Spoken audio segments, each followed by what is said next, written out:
Most of you aren't subscribed. Make sure to subscribe, as it helps out the channel. Without further ado, our story starts with our group of heroes, heading to the royal capital, all wondering what types of celebrations are happening in town. The hero wonders what types of jobs they'll have in the future, especially because the Demon King is now defeated, prompting the priest to wonder if he can find a job where he can drink. The hero turns to the elf, Frieren, asking Frieren how she'll spend her life, especially since elven lives are very long. As the hero's party march through town, they are praised and celebrated, only to stand before the king, who acknowledges their party to house Himmel the hero, Isen the warrior, Hyder the priest and Frieren the mage. Thanking the heroes for slaying the Demon King, we cut to that night where the town is celebrating their newfound peace, cutting to Himmel, who tells everyone that there will be statues of them erected. As Frieren mocks the town for only giving them 10 copper coins when they first started their adventure, Hyder states that everything is now behind them and instead they should celebrate. As the gang gaze off into the night sky, they all acknowledge that it's been 10 years since they started adventuring, reminiscing on their first day, where Himmel and Isen were almost executed for bad-mouthing the king. They also remember times when Hyder would get so drunk during their adventures and Frieren would constantly fall for the most basic of traps, all erupting into laughter for only remembering bad memories. Taking a breath, Himmel thanks everyone for the 10 years they spent together, but Frieren wonders what's so amazing about 10 years, reminded that 10 years by human standards is a long time. Just then, they all turn to face the night sky, spotting the air a meteor shower that only occurs once every 50 years. As the gang bicker about not getting to see the full beauty of the meteor shower from the city, Frieren utters that she'll take them to a better location next time they see it, making Himmel chuckle, grateful for the memories. The next morning, the party bid goodbye to Frieren, who plans on exploring the central lands to collect and learn more spells. As Frieren leaves, the others wonder how old Frieren truly is, cutting to several years later when Frieren has explored different locations, learned many new things, and has achieved many new goals. When Frieren visits a shopkeeper asking for a shadow dragon's horn, the shopkeeper states that shadow dragons haven't been alive for around 20 to 30 years, disappointing as Frieren needs a shadow dragon horn for her experiments. Frieren remembers that Himmel collected a shadow dragon horn in the Demon King castle, reasoning that she'll visit to watch the meteor shower with everyone whilst also collecting the shadow dragon horn. As Frieren walks through the capital, she's amazed to see everything has changed over the years, hearing Himmel's voice, but as she turns around, Frieren realizes that Himmel has grown quite old. Himmel states that it's been 50 years, both sitting down, only for Frieren to ask about the dragon horn. Remembering the memories from collecting the horn, Himmel happily gives Frieren the horn, telling Frieren that although she doesn't treasure the dragon's horn as much, Himmel himself never forgot the time spent collecting the horn. As Frieren heads outside to deliver the horn, she wonders what's the big deal about a lousy dragon's horn, only to head inside, asking Himmel to head out for the meteor shower. As they leave town, Frieren greets Isen and Hyder, who are amazed to see Frieren hasn't aged one bit, but Frieren is still against Hyder patting her head. Frieren praises Isen for seeming the same since they last met, something they all know is due to Isen's dwarf heritage.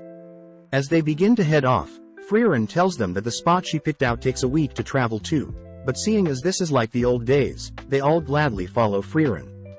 As the gang tells stories over campfire and battle monsters like the old days, they all eventually make it to a lake, where Himmel thanks Frieren for their final adventure together, completely captivated by their final meteor shower together.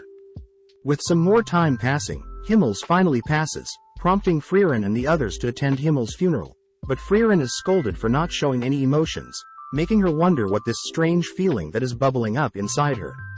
As the day proceeds, Frieren begins reminiscing on her time with Himmel, all whilst watching his casket be buried, only to break down crying, regretting not spending more time to get to know Himmel better. A few days afterwards, Hyder reveals that he'll be heading back to the Holy City, getting one last look at Frieren as Hyder states he'll probably pass away soon due to all the drinking.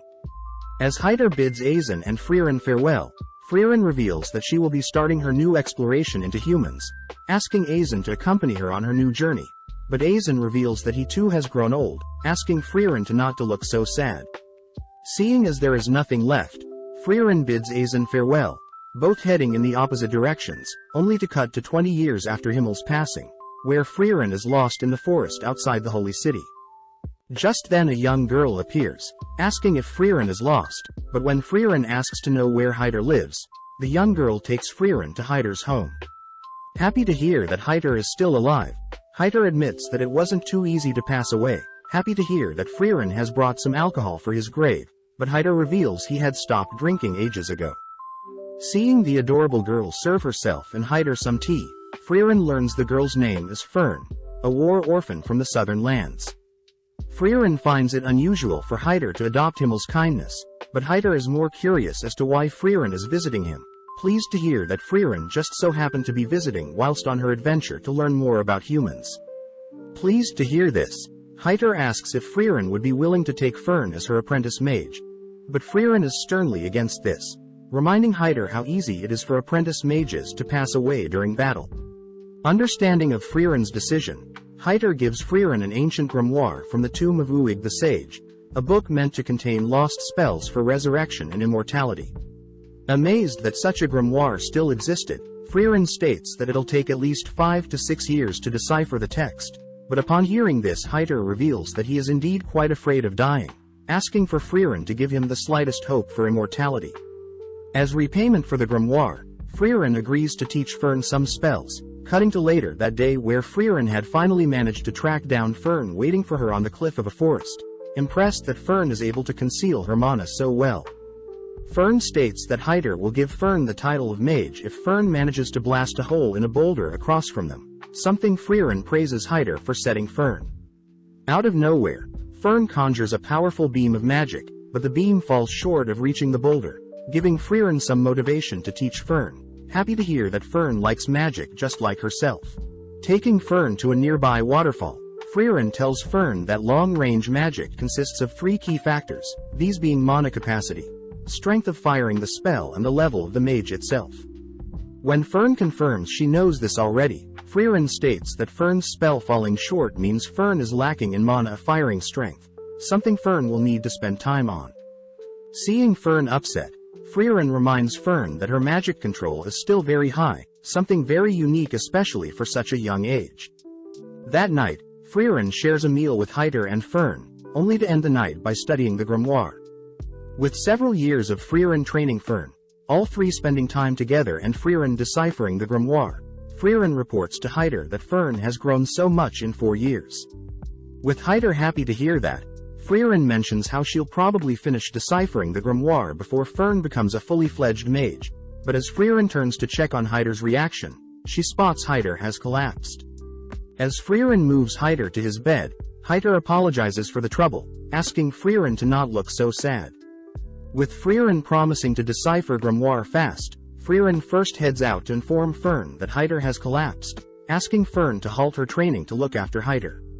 Sadly, Fern states that if she stops now, she won't be able to show Heider how strong she's gotten before Heider passes, revealing that Heider was the one that saved her.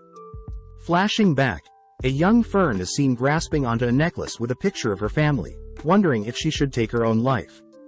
Out of nowhere, Heider appears, advising Fern to reconsider her actions as Heider once had a friend that had passed away. Heider states that his friend was the epitome of justice, and Heider had wished that his life was taken instead of his friend, but since his friend is no longer with him, Heider states that he'll stay alive to ensure the memories of his precious friends live on. With the young Fern remembering the memories she had with her family, Fern in the present declares that Heider had always feared of leaving Fern alone. Therefore Fern states that she wants to show Heider she can fend for herself before Heider passes away. With Frieren understanding Fern's wishes, Frieren states that she'll allow Fern to do as she pleases, heading back to continue deciphering the grimoire. As more time passes, Fern is seen continuing to improve her mana capacity and firing strength, all whilst Frieren finishes up deciphering the grimoire, only to ask if Heider already knew the grimoire didn't contain any spells to bring back the dead nor immortality. Heider reveals that magic for immortality doesn't exist, happy to hear that Frieren now considers Fern a mage, meaning Frieren can finally take Fern with her on her travels. With Frieren realizing Heider had tricked her into training Fern, Heider states that her reward is in the nearby drawer, asking for Frieren to take Fern and leave by tonight. Frieren calls out Heider for trying to act tough, revealing that Fern has been waiting to say goodbye to Heider, breaking down as Frieren orders Heider to spend his remaining time with Fern.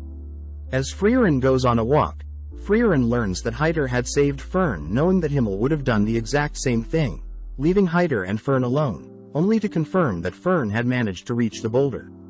The next day marks the death of Heider, prompting Fern and Frieren to pour out some booze on Heider's tombstone, only for them to head elsewhere. With 26 years passing since Himmel's death, Fern and Frieren continue to adventure together, both completing tasks in order to acquire new spells. Their most recent spell produces warm tea, whereas some previous ones involved removing rust from bronze statues and turning sweet grapes sour. As the two head to their next adventure, they meet up with an old lady, guided to an old statue of Himmel. The lady reveals that her town was attacked by a monster years ago, but luckily Himmel had arrived and saved them, ultimately leading to a statue of Himmel being made of him. When the old lady mentions how sad it is to see the statue all beat up, Frieren corrects her, stating that it's Himmel's fault for accepting a statue of himself be made, something that reminds the lady that there was an elf with Himmel at the time. Without saying any more, Frieren helps clean up the statue, pleasing the lady, but the old lady finds it sad that the scenery around the statue is too plain. Before Frieren can use a spell to grow some flowers, Frieren suddenly remembers Himmel's favorite flower, the blue moon weed. As the old lady takes them back to her home, she's surprised to hear Frieren knows about the blue moon weeds, as they used to grow in a nearby forest, but have since long died out. Seeing Fern acting weird, Frieren asks to see what Fern is hiding, discovering that Fern has been hiding seed rats in her coat, intending on setting them free.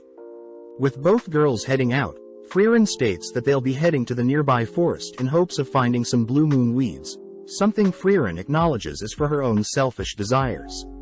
With several months of Frieren and Fern searching for the blue moon weed, the girls grow used to spending time in town, with the old lady and out in the fields.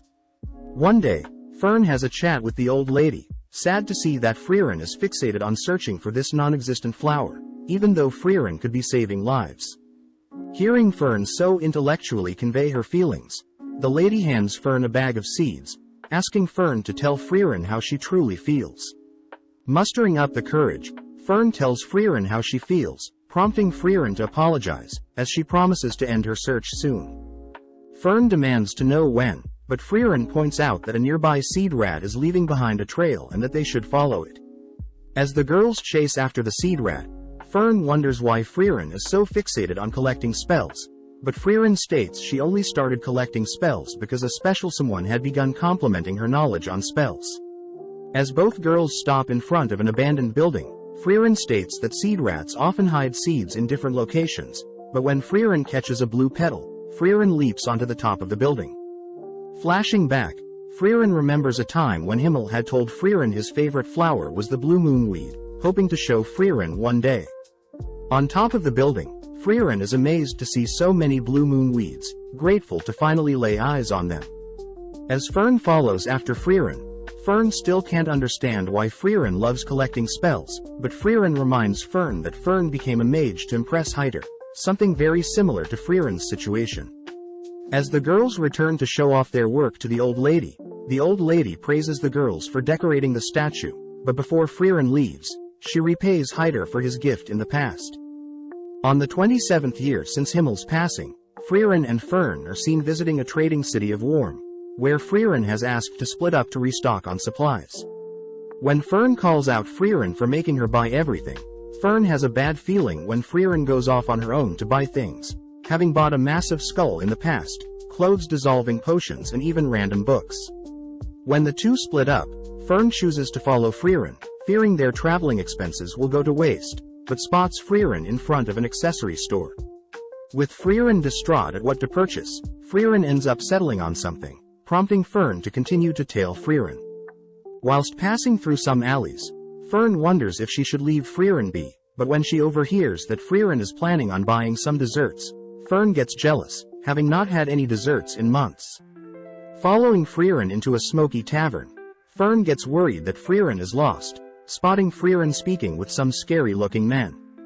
As Frieren leaves the tavern, Fern notices that she's heading back to the inn, rushing to finish off her duties, only to apologize for finishing shopping so late.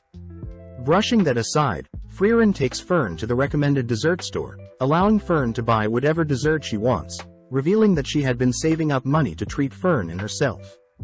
When Fern asks what Frieren would like, Fern states that she already knows Frieren wants Merkur pudding, reminding Frieren of her time with the heroes, where Himmel had mentioned that he knows Frieren's favorite dessert is the Merkur pudding. When Frieren feels bad for not knowing much about the others, Himmel mentions his favorite food is an omelette. Aizen's favorite food are sour grapes and Heider simply loves alcohol. As Fern digs into her dessert, Frieren apologizes for not knowing more about Fern, handing Fern a gift, pleasing Fern as Frieren remembered Fern's birthday.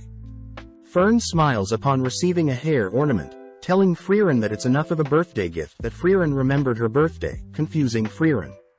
The next day, the two leave the city, but as Fern walks alongside Frieren with her new hair ornament, Fern asks what the end goal of their adventures are. Frieren simply states that she's simply collecting as many spells as possible, but she does want to retrace her memories with the hero party, something Fern is curious about. When Fern walks beside Frieren, Frieren realizes that Fern is now 16 and taller than her, but gets jealous at how Fern has already outgrown her in other areas. In the forest of Grobe, Frieren is seen testing out Fern's defensive spells, pointing out how the gaps in Fern's barrier will be the downfall. When Frieren fires multiple projectiles, Fern manages to block with a simple barrier around her body, but ultimately runs out of mana. As the two continue through the forest, Frieren reminds Fern that defensive magic is powerful, but it depletes mana very fast, therefore it's best to only cast barriers at the points of impact. As they both cross a river, Fern states that she simply needs to master a single defensive spell, but Frieren scolds her for not reading the book she gave her, as magic theory is just as important as practical applications. Finally arriving at a village, Fern wonders what spells Frieren intends to collect at the village, but Frieren states that she's here for other reasons.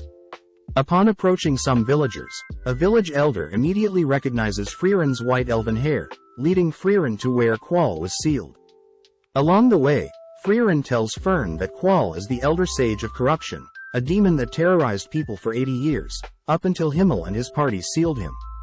When Frieren wonders how the Elder knew who she was, the Elder reveals that Himmel would always visit up until his passing, but spoke highly of Frieren, stating that she would take over and watch the seal when Himmel's was gone.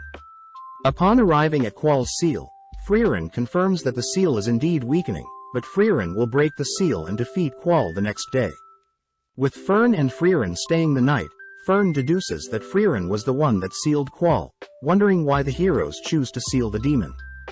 Frieren reveals that their party were unable to defeat the demon, as Qual was a powerful mage, having invented the Zoltrak piercing spell, first of its kind that could pierce any sort of defense and destroy the target's body. Legend says that 40% of adventurers and 70% of mages were defeated by that single spell, but hearing something so powerful, Fern wonders how Qual can be defeated, but Frieren reveals such a powerful spell has its downsides. When Fern continues to ask more questions, Frieren scolds Fern for not reading the book she gave her, stating that Fern will have her questions answered tomorrow.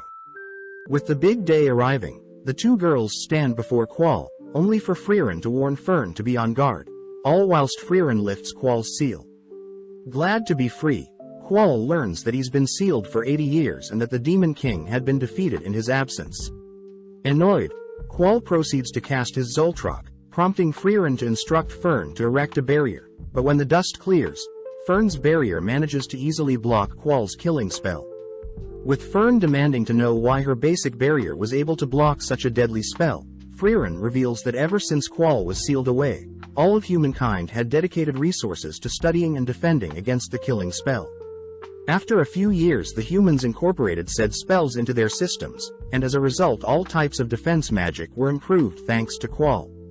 Amazed at what the humans were able to develop in the 80 years that he was sealed, Qual analyzes Fern's barrier, noting how the barrier changes depending on the type of offensive magic, meaning the spell consumes a huge amount of mana. As Qual erupts with power, Frieren orders Fern to protect both of them as efficiently as possible, prompting Fern to erect barriers only in the location of Qual's projectiles. Unleashing a massive beam of magic, Qual is impressed that Fern is still able to block his overwhelming magic, but spots Frieren is now floating in the sky, helplessly watching as Frieren casts her own Zoltrak killing spell. As Qual begins to disappear, Frieren and Fern head back to the village where Frieren is thanked by the village elder, grateful that they can now live in peace. When the elder hands Frieren his hat, Frieren recognizes the elder as the cheeky brat that flipped her skirt when they first sealed Qual. As the girls leave by carriage, Fern is seen finally reading the book Frieren gave her, but Frieren is glad that she could fulfill Himmel's trust and bring peace to the village once and for all.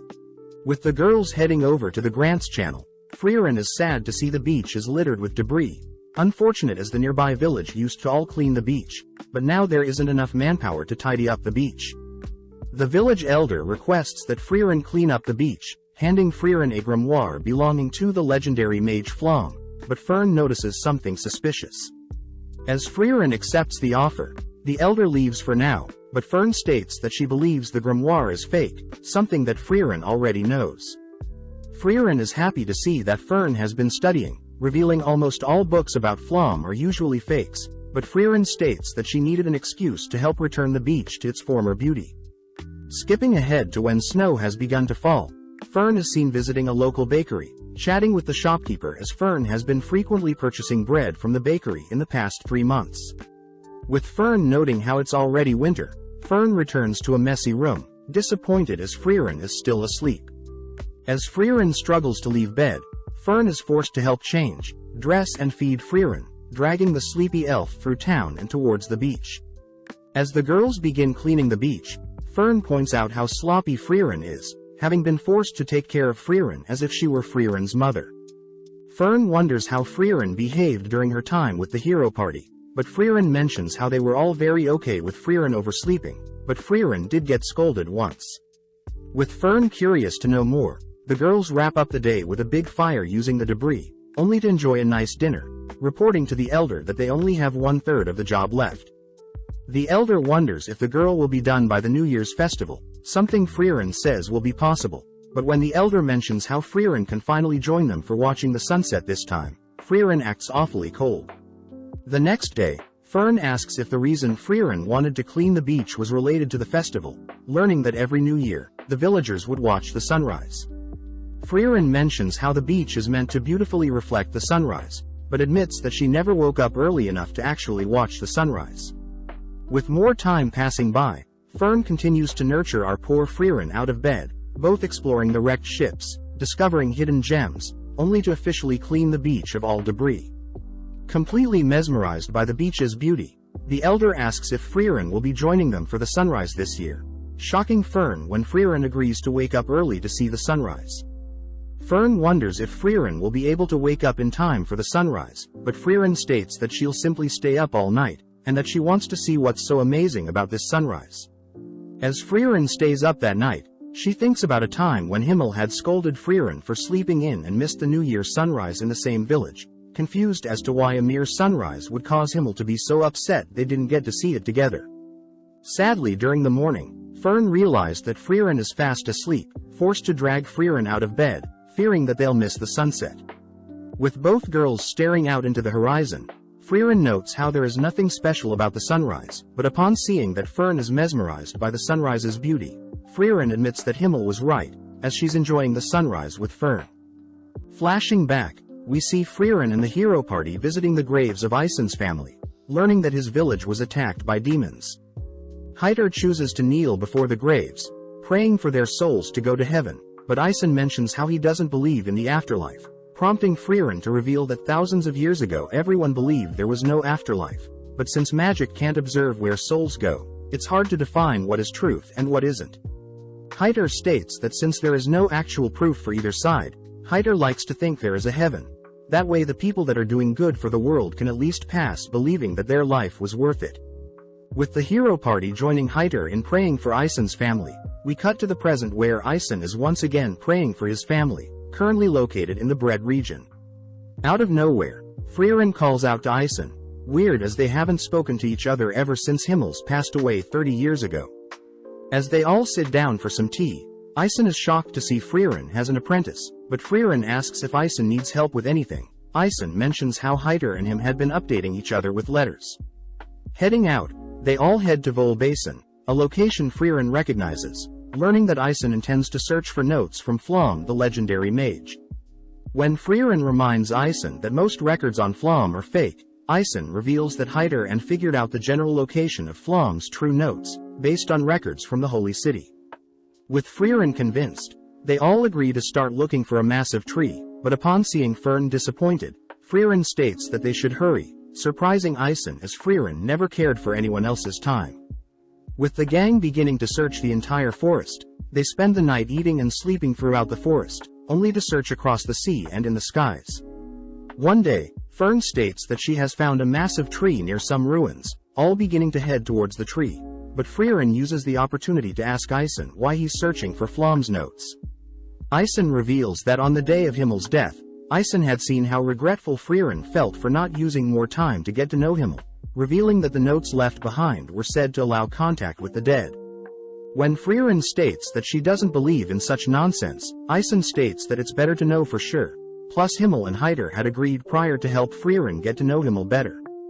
Having made it to the massive tree, Fern states that there is a powerful barrier surrounding the tree, but when Frieren heads over to inspect the tree, she utters that even after 1,000 years, her master is still superior to her.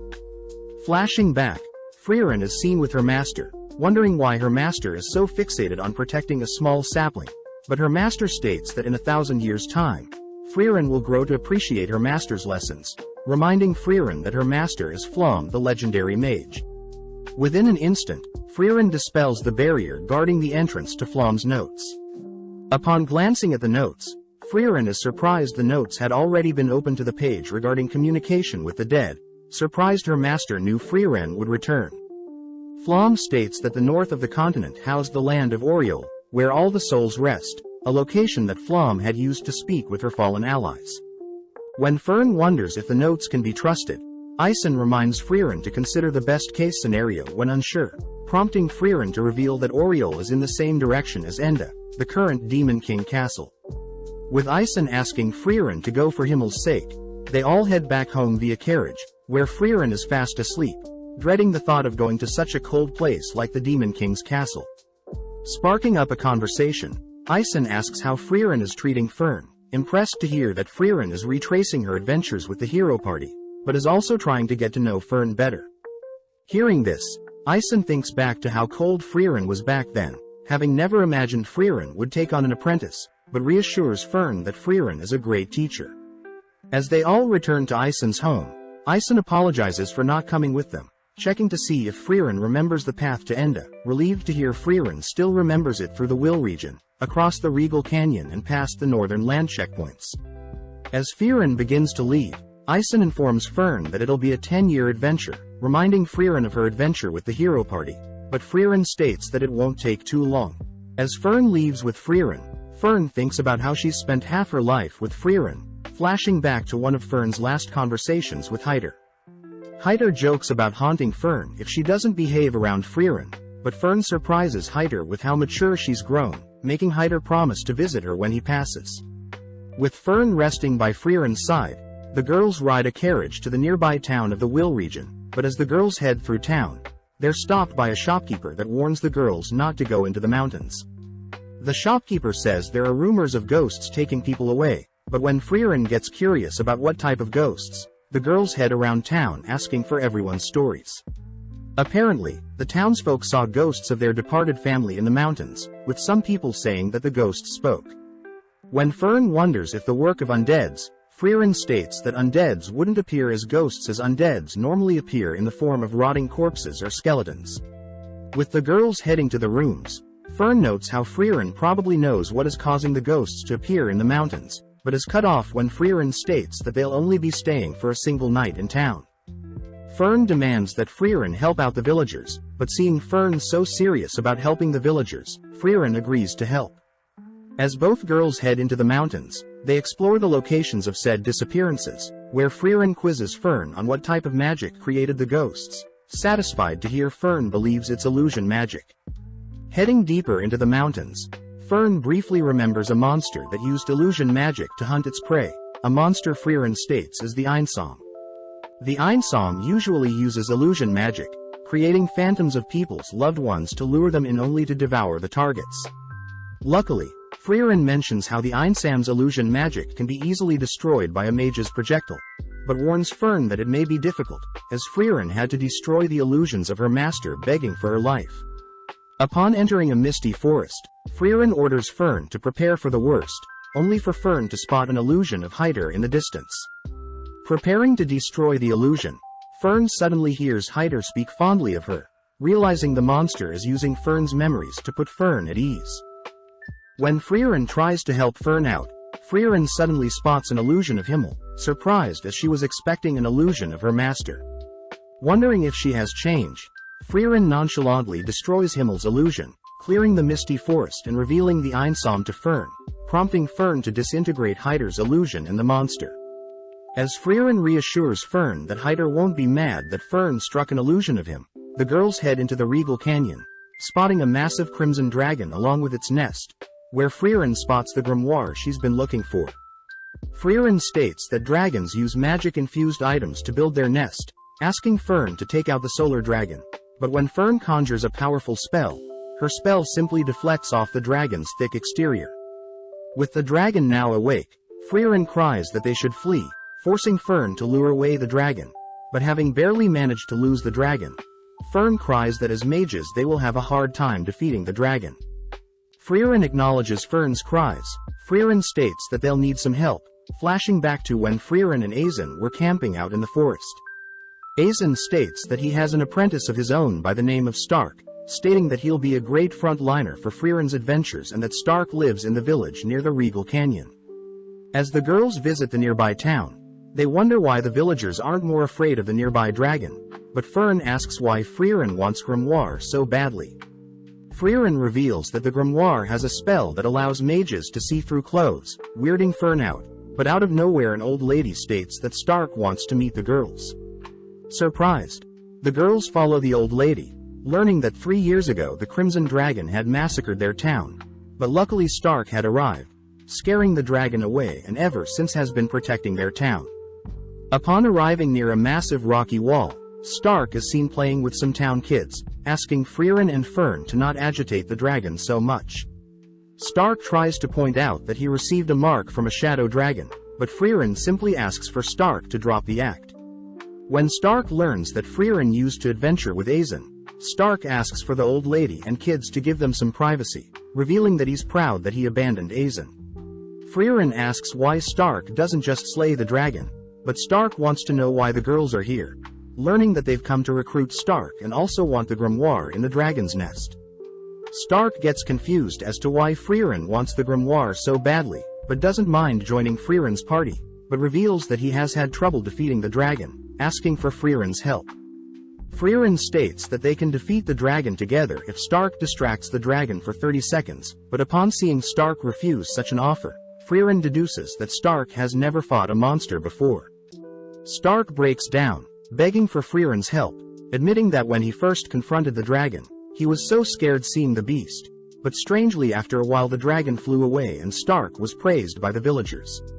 With Frieren disgusted by how pathetic Stark looks, Frieren states that she has full faith in Stark, heading over to a massive fissure in the nearby wall, only to sense something.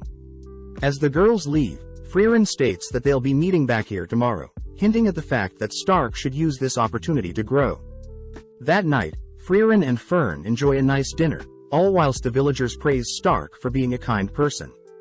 Frieren still can't help but see Stark as a cowardly boy, but Frieren brings up the first time Frieren fought a monster, apologizing for teasing Frieren. With the girls heading back to their inn, Frieren wonders why the dragon doesn't just attack the village, but Frieren hints at the fact that it may be Stark, suggesting that Frieren visits Stark if she's curious about who he is. With Frieren heading to visit Stark, Frieren sits in her room, thinking back to when she had asked Aizen if Stark is strong. Aizen reveals that Stark was the only person to have fled like a coward when the monsters attacked his hometown, someone Aizen states is exactly like himself, hence he taught Stark everything he knew. In the dead of night, Stark is seen wielding his axe, cleaving it into the rocky wall, digging a deeper and deeper fissure with every swing. With Stark standing before the giant fissure, Stark turns to spot Frieren behind him, having just been caught for creating the massive fissure. Frieren asks why Stark doesn't just slay the nearby dragon terrorizing the nearby village, but Stark states that since the dragon hasn't attacked yet, there is no need for him to slay the beast. As Stark begins to leave, Fern asks if Stark will slay the dragon when it does attack. Learning that although Stark knows the village depends on him, he still might consider running if the dragon is too great. Stark reveals that he had gained a mark on his face during a spar with his master Azen, believing that Azen was mad at him as Azen never praised Stark. Leaning in to inspect Stark's hand, Fern concludes that Stark would never run from a fight, confusing Stark as he wonders how Fern would know. Fern reveals that on her first battle with a deadly monster, Fern had begun to flee in terror, but when she realized Frieren wouldn't help her, Fern had no choice but to steel her resolve and fight. Fern states that although Stark is a coward, she believes Stark will rise to the challenge to protect the village when the time comes, something that makes Stark think about Azen. Fern is seen reporting her chat with Stark to Frieren, but when Frieren heads to the fissure to look for Stark, she's disappointed to see that Stark has fled the scene. When Frieren states that they'll be slaying the dragon instead, Fern refuses to leave the safety of a nearby tree, but out of nowhere Stark appears, asking if he only needs to distract the dragon for 30 seconds. Stark states that if he were to pass away during the battle, Stark asks for Frieren to guarantee the dragon is slayed, confusing Frieren as to why Stark is willing to give his life for the safety of the village. Stark reminds Frieren that he lived in the village for 3 years, cutting to later that day where the three are now standing before the red dragon, prompting Frieren to tease Stark for shaking out of fear. Frieren reveals that Azen showed the same fear before a great fight, as Azen would embrace the fear, something Frieren sees in Stark. Hearing that his master also would fear his battles, Stark marches into the range of the dragon, but Frieren notes that the dragon is being cautious as to not attack due to the enemy it's facing. As the dragon unleashes its fiery breath, Stark begins making his way towards the dragon, ducking and weaving until he's able to close the distance between himself and the beast. Flashing back, Frieren asks why Azen had hit Stark during their last spar, but Azen reveals that he feels terrible for hitting his student, but in that moment Azen had sensed immense power from Stark, even beginning to shake. As Frieren watches Stark shatter the claws of the dragon, Stark chooses to stay close to the dragon, grabbing onto it as it takes off.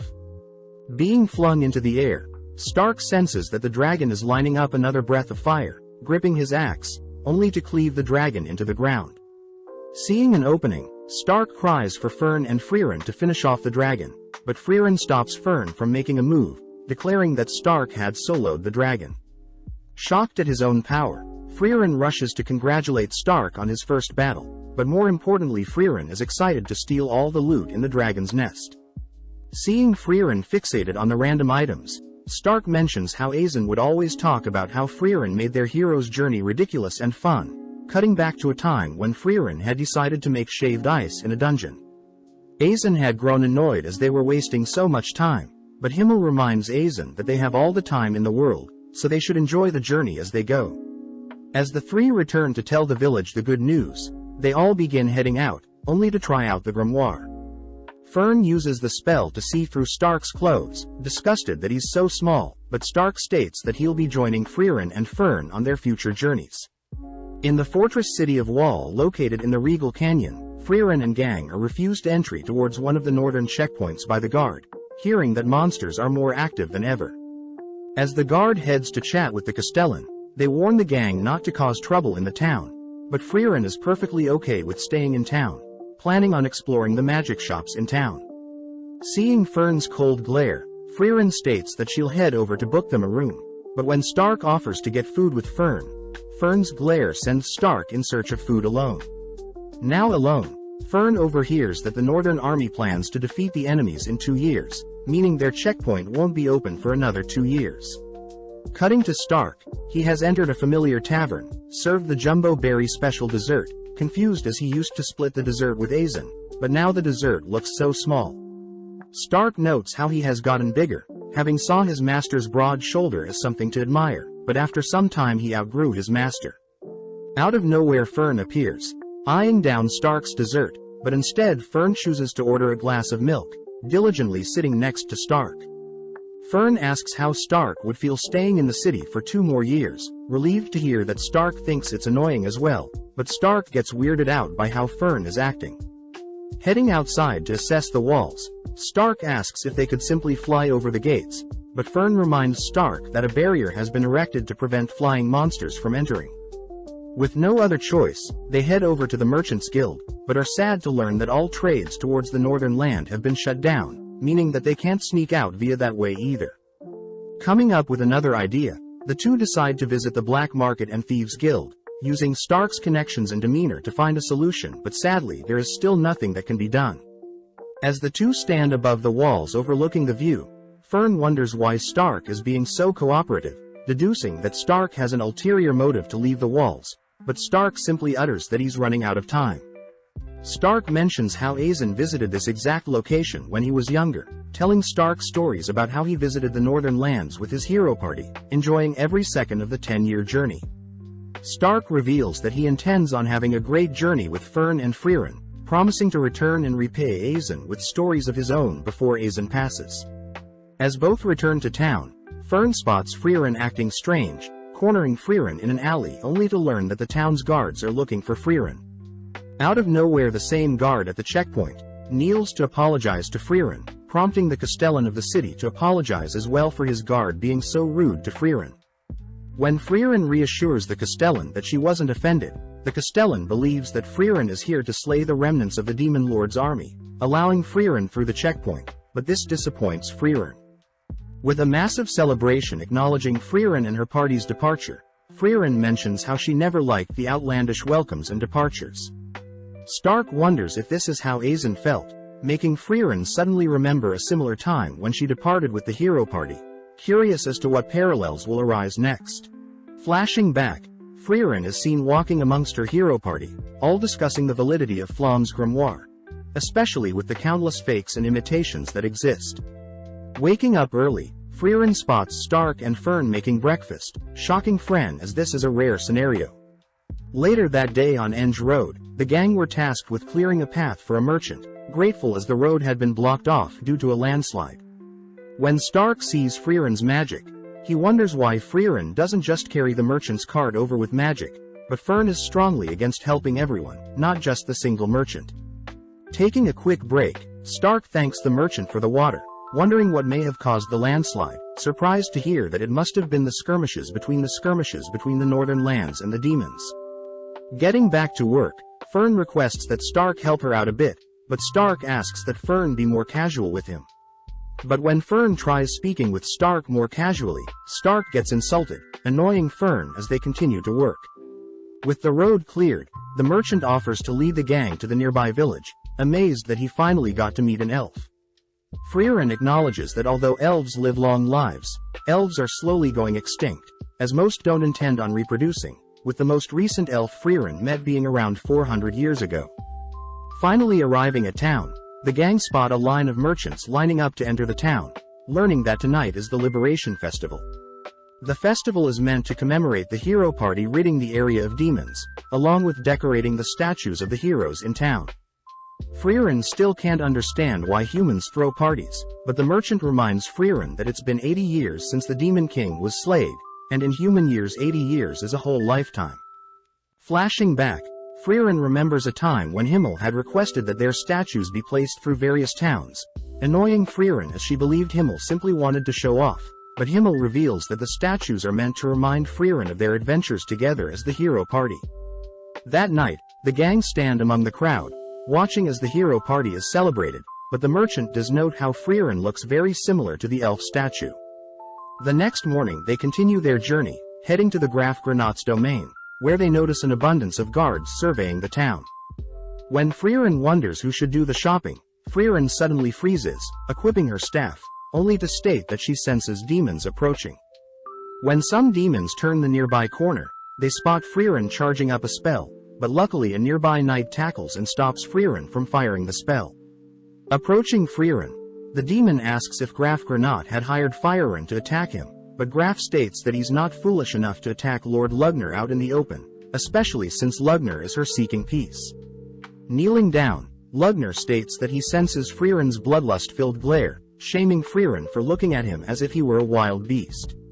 Frieren fires back, stating that Lugner is simply using human speech to blend in and manipulate the humans, but having heard enough, Frieren is dragged away to be locked up. With Stark and Fern shocked at what just happened, They choose to visit Frieren, who is locked up in the dungeon under the mansion. Frieren states that she'll only be locked up for a measly 2 to 3 years, but Fern scolds Frieren for always wanting to waste time. Frieren asks who the peace envoy demons are, learning that the envoys are linked to Aura the Guillotine, one of the 7 sages of destruction who served the Demon King.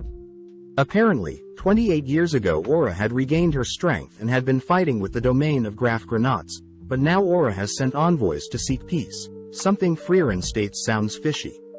When Stark wonders why they can't just talk things out with the demons, Frieren questions if Stark or Fern know how demons learn to speak the human language, revealing that demons only eat humans. During her time with the hero party, Himmel and Frieren were forced to hunt down a child demon, having supposedly devoured the child of a human couple, but when Himmel went to slay the creature, Himmel couldn't since the demon behaved just like a child.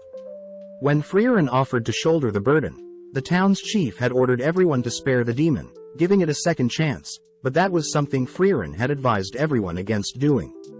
With days passing, the chief had given the demon girl a place to stay along with food to eat, but Frieren kept a close eye on her, all whilst the chief and her daughter considered the demon girl as one of their own. One day, the chief's building was burnt down by the demon girl, and the chief ended up passing due to being inflicted by the demon. When Himmel demands to know why the demon killed the chief, the demon slowly approaches the couple of the first daughter she ate, offering the chief's daughter as a replacement. Sensing that the humans hate her, the demon girl takes the chief's daughter as hostage, but Himmel easily recaptures the chief's daughter, permitting Frieren to slay the demon. When Frieren fires an incineration spell at the demon, Frieren states that demons don't have a sense of family, forced to live and roam alone since birth, but on that day Frieren learned that the demon girl had intentionally manipulated everyone knowing that she would get to live a little longer. Frieren states that Flom described monsters that can speak as demons, as they imitate human speech to lure other humans in, something Stark and Fern find disturbing. As Stark and Fern leave, we cut to Lugner, sitting in the mansion and waiting for a meeting with Graf. Lugner admits that Frieren was right about demons, curious as to where he recognizes Frieren from, stating that they demons will forever hunt down humans. As Frieren deduces that the town won't last too long, but at the same time Lugner and his followers enter Graf's son's bedroom, learning that Graf's son was gifted a sword by the king, but had passed away 10 years ago whilst fighting Aura. Raising his son's sword to Lugner's neck, Graf reveals that he has brought Lugner here to slaughter him, but upon glancing around the room, Lugner notices that Graf has been keeping his son's room clean for the past 10 years. Lugner reveals that the humans slayed his father, reminding Graf that they've come here to stop unnecessary bloodshed, ultimately convincing Graf and his knights to lower their blades. With Graf sending Lugner and his followers to the guest room, Lugner admits that he doesn't know what a father is, but has identified Graf as an empathetic man. Lugner states that he'll grow close to Graf and have him lower the town's defensive barrier, and only then will Lady Aura's forces conquer the town. Lugner suddenly notices Drott is missing, learning from Linny that Drott has disappeared to eliminate an obstacle, cutting to Drott entering the underground dungeons, slaying a guard only to enter Frieren's cell. Drott declares that he's here to kill Frieren, knowing that Frieren is the only loose end that can ruin their scheme, but Frieren warns Drott that she is stronger than Aura herself. Smirking, Drott doubts Frieren's strength, dragging her into the air with a single wire around her neck, impressed that Frieren had encased her neck with mana to prevent her decapitation. Drott states that his wire is the strongest amongst all the demons, tugging harder on the spell, but Frieren still manages to defend her neck. When Frieren admits defeat, Drott smirks, but Frieren scolds Drott for letting his guard down, suddenly cutting off one of Drott's arms. When Drott tries to bind Frieren with multiple wires, Frieren simply severs Drott's other arm, instantly disintegrating Drott before he can speak. Frieren states that she'll simply slay the other 2 demons, and convince Graf that the demons are evil, but upon exiting her cell, Frieren spots the guard outside as dead. Cutting to Stark and Fern, they enjoy a nice meal in the peaceful town, both shoveling down their food, as they realize they need to convince Graf to free Frieren before any harm comes to the town. Stark notes how earlier he could sense Lugner's immense power, pissed that Lugner didn't even pay attention to Stark as Lugner knew he could dismantle everyone but Frieren in mere seconds. Beginning to shake out of fear, Stark accidentally spills his drink on himself, offered a handkerchief by Fern. As Stark cleans himself up, They both agree that they need to head over to protect Graf in case the demons attack, but when Stark tries to return the handkerchief, Fern prefers Stark keep it. Following Linny and Lugner, Linny reports that she can no longer sense Drott nearby, curious as to who Frieren is, but out of nowhere Graf and his knights rush into the room. Graf reports that Frieren has escaped, prompting Lugner to offer up Linny's location magic, but Graf refuses, asking where Drott is. When Lugner tries to come up with an excuse, Graf has his men surround Lugner and Linny, revealing that he knows Frieren is a powerful mage, demanding to know where Drott is. With no other option, Lugner draws his own blood, instantly decapitating all the knights in the room, only to turn his attention to Graf. Lugner reveals how excited he is to finally be killing, nonchalantly pricking his own finger on Graf's sword, only to use the blood to pierce Graf's stomach. With Graf bleeding out, Lugner states they need Graf to help remove the town's barrier, cutting to later that evening where Stark and Fern are walking through town, only for Fern to detect Frieren is in a disguise. Fern asks why Frieren escaped, learning that Frieren had to dispose of one of Lugner's demons, but had to escape since the guard outside her door was killed, and Frieren would be blamed for it, since demon's body dissipates into mana when they die. Frieren states that she'll be leaving town, but Fern and Stark remind Frieren that there are still demons in town, making Frieren suggest that Fern and Stark handle the demons in town. Seeing the two unsure about their skills, Frieren reassures the two that they'll be fine, happy to see Fern drag the cowardly Stark towards the demons. At the same time, Frieren detects a powerful ball of mana 10 kilometers from town watching them, deducing that it must be Aura the guillotine, but knowing that Aura is strong, Frieren reasons she should finish this quickly. In the dead of night, Fern and Stark sneak past a body of water, head over the walls of the mansion, only to jump into the mansion through one of its windows. At the same time, Lugner tells Graf about his love for magic, revealing that most demons spend their entire life researching and honing their own particular magic, but Lugner does acknowledge how strange magic is, admiring Flam's unique barrier that prevents any type of demon from entering. Lugner speculates that Flam's genius barrier casted 1,000 years ago is stronger than any present spell, but since Graf and his Granat family has maintained the barrier for generations, Lugner demands to know how to control the barriers, leaving Lugner to consider his options. Lugner orders Linny to search for any grimoires in the bedroom whilst he searches the study room. Seeing an opening, Stark sneaks into Graf's room, attempting to free Garf, but his trembling hands fail to cut the magic binds around Graf. Graf asks Stark to take his Granat amulet and flee with the citizens, but Stark refuses, stating that he won't leave Graf behind. Out of nowhere, Lugner and Linny reappear, demanding to know if Graf knows Stark, but Graf simply states he's a lost child. When Lugner agrees to let Stark flee, Graf feels bad, spotting how much Stark is trembling, but Stark gets annoyed that Lugner is underestimating him. Gripping his axe, Stark dashes behind Lugner, managing to land a slash, but Lugner simply uses his blood to repel Stark backwards, conjuring a massive blood hand to pin Stark to the ground. Lugner praises Stark for trying to fight him solo, but Stark reveals that Fern has been with them undetected, giving Fern to land a powerful spell onto Lugner. With Lugner confused as to how Fern avoided Linny's detection, Lugner demands to know what spell he was hit with, shocked to hear that Fern had learned the killing spell Zoltrak. Lugner reveals the ordinary Zoltrak spell shouldn't have damaged him so badly, but Fern ignores his stalling, preparing to finish off Lugner, but Linny steps up to fight. Stark reasons that they should get Graf some help first, both fleeing with Graf for now, but Lugner reveals that his blood is on Fern and Stark so they can chase them after he's healed up. Linny offers to hunt them down herself, but Lugner reveals that Fern's Zoltrak spell has been modified to a demon-killing spell, a modification of Zoltrak that specializes in slaying demons. Seeing Fern float in, Lugner remembers an elf by the name of Frieren, being the person that helped analyze the initial Zoltrak spell, but was also granted the title, Frieren the Slayer, for most demons slayed in all of history. As Frieren descends upon Aura and her army, Stark and Fern have managed to get Graf some help, grateful as he promises to pardon Frieren as Frieren was right to not trust the demons all along. Stark gets excited as Frieren can now roam through town freely, but Graf realizes that Frieren was the elf from the original hero party, disgraced to have imprisoned one of the saviors of his family's land. Greeting Aura, Frieren acknowledges that it's been 80 years since they last fought, asking if Aura would retreat now. Smirking, Aura has some of her men slash at Frieren, but Frieren nonchalantly dodges, noting that Aura has more puppets than before. Frieren notes how only powerful demons with enough magic can control an army, but Frieren does note how disgusting Aura's magic is, recognizing some of the suits of armor being controlled, declaring that she'll kill Aura once and for all. As Aura takes out her scale of obedience, we cut to Graph explaining the reason why Aura is one of the 7 sages of destruction, revealing that her scale allows Aura to weight her soul's mana capacity with another, and the soul with the greater mana capacity gains control of the other for eternity. Fern asks if there is a counter, but Graph does mention how the scale does judge fairly, so the only way is to have someone with greater mana capacity face Aura, but this hasn't been done in the past 500 years.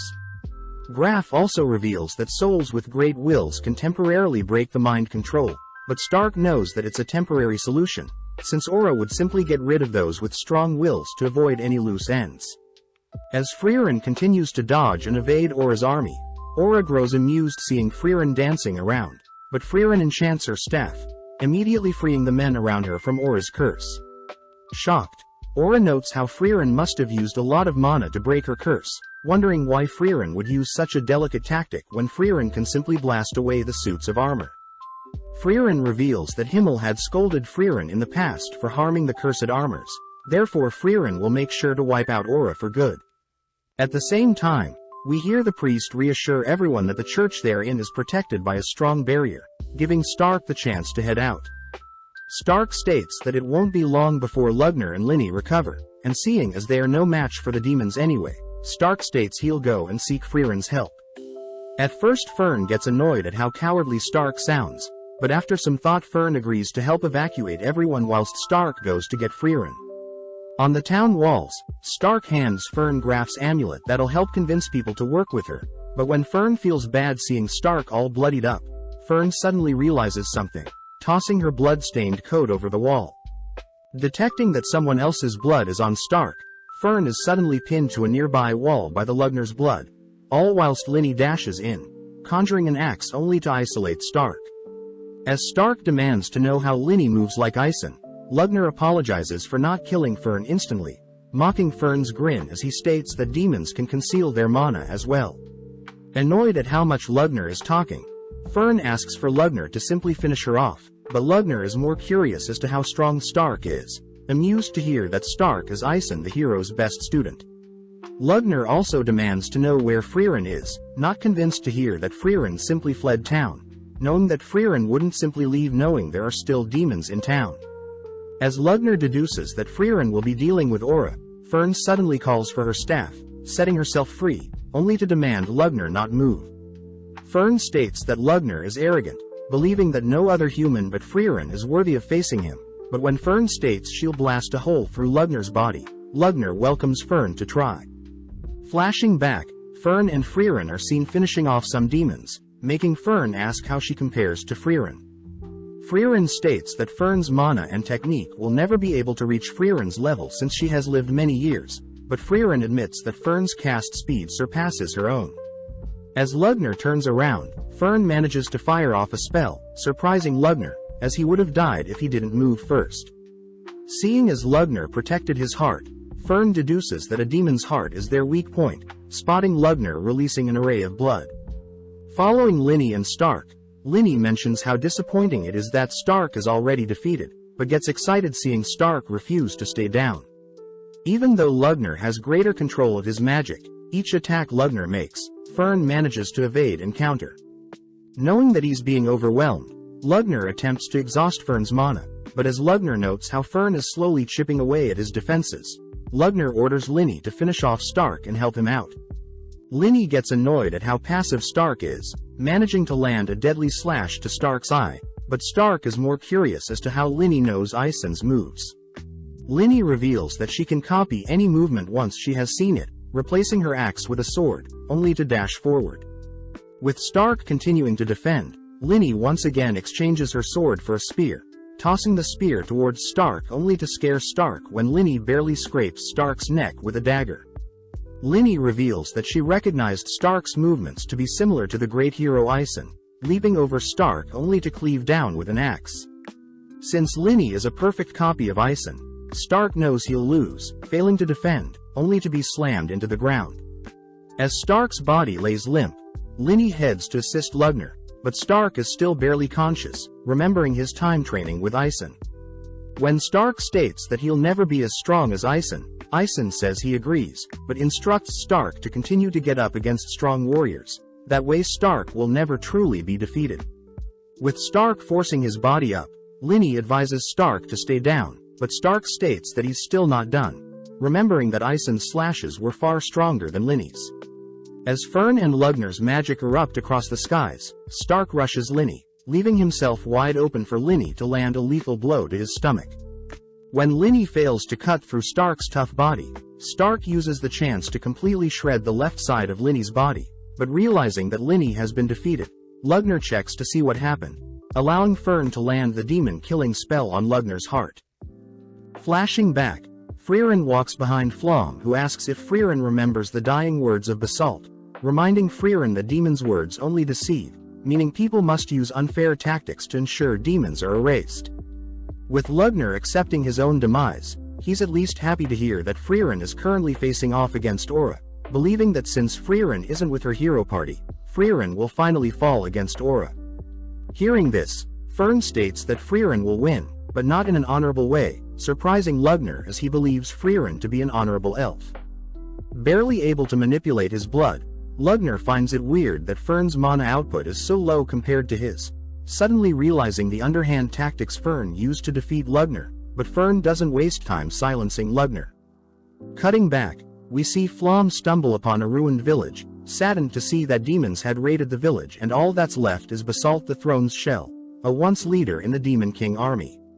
Spotting a single person alive in the village, Flom asks a younger Frieren if she was the one that slaughtered all the demons, amused to sense Frieren's overflowing mana capacity.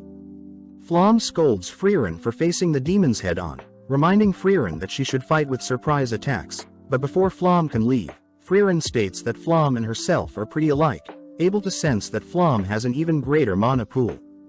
Impressed, Flom begins carrying Frieren on her back, declaring that Frieren will be her apprentice moving forward, but Frieren refuses. Flom reminds Frieren that she'll probably die if she's left alone, suddenly sensing that they're being followed by even greater demons than Basalt. Flom notes how the demons concealed their mana, preparing for a sneak attack, but upon realizing that Frieren and Flom were mages, choose to pridefully reveal themselves. The demons order Flom to leave the elf behind, but seeing as she has no reason to refuse, Flom sets Frieren down, but reminds Frieren that the demons are very cocky and proud. In an instant, Flom lets out an explosion, completely wiping away the demons, shocking Frieren as Flom had concealed her true mana output, only to surprise and slay the demons with her true power. Flom admits that the tactic is quite frowned upon, but taking Frieren home, Flom is happy to see that Frieren is recovering quite quickly. Heading through a forest, Flom and Frieren both reveal that they despise demons, both losing their loved ones to demons, but they also both love magic. Flom suggests that only the two of them should become cowards when it comes to magic, instructing Frieren to first cut down her mana output to only 1/10, impressing Flom to see Frieren learn very fast. Flom says that they'll go over the basics first, instructing Frieren to continue to mislead demons for the rest of her life, cutting back to Aura, who has realized that Lugner has been slain. Frieren utters that Aura has failed her mission, prompting Aura to settle for taking Frieren's life, unveiling her scale of obedience as Aura knows Frieren has drastically depleted her mana during battle. Frieren knows the scale will force the person with a lower mana capacity to bend to the will of the greater mana holder, commending Aura for exuding an overwhelming mana pool, having lived and trained for 500 years. Frieren does admit that it appears that Aura has the greater mana pool, but mentions how demons are incapable of suppressing their mana pool, flashing back to when Frieren had asked Flom why that is so.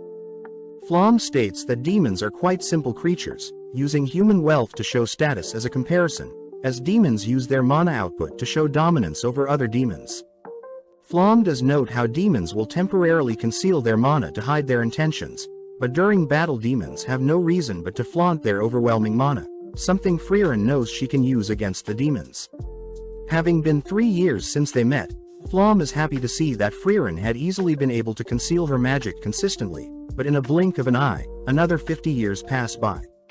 Having a private chat with Frieren, Flom is happy to have taught Frieren all she knew, wondering if one day Frieren may be able to slay the Demon King himself. Taking the chance, Flom asks that Frieren plant flowers around her grave, revealing it to be the spell her parents taught her and is the reason Flom loves magic. With Frieren asking to learn the spell, Flom advises that Frieren remain hidden until she defeats the Demon King, prompting Frieren to uphold her promises when Flom passes away. Now alone, Frieren explores the continent, continuing to train her mana and live in secrecy, all whilst a nearby town develops nearby. One day, Himmel, Isen and Hyder visit the woods, running into Frieren, having heard that Frieren is a wise elf, but Frieren reassures the party that she is nothing special. Asking the party to leave, Frieren hears that Himmel believes the Frieren is far stronger than she is letting on, giving Frieren enough reason to begin adventuring with her new hero party.